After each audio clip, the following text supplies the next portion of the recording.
জুলাই অভ্যুত্থানে আহতদের ৩৬ জনকে নতুন ভোটার কার্ড বিতরণ করেছে নির্বাচন কমিশন। এর মধ্যে ২১ জনকে দেওয়া হয় স্মার্ট কার্ড।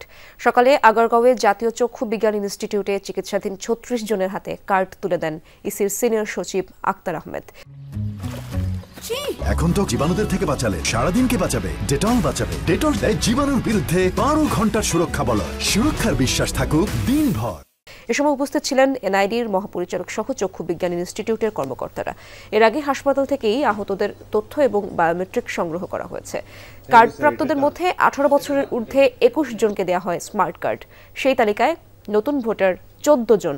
আক্তার আহমেদ বলেন, এর মাধ্যমে আহতদের উন্নত চিকিৎসার জন্য বিদেশে নেয়ার প্রক্রিয়া সহজ হবে। আরও জানান, ঢামেক সহ বিভিন্ন হাসপাতালে আহতদের হাতে ভোটার কার্ড তুলে দেওয়া হয়েছে। মাঠ পর্যায়ে ভোটার হালনাগাদের কাজ চলছে বলেও জানান তিনি।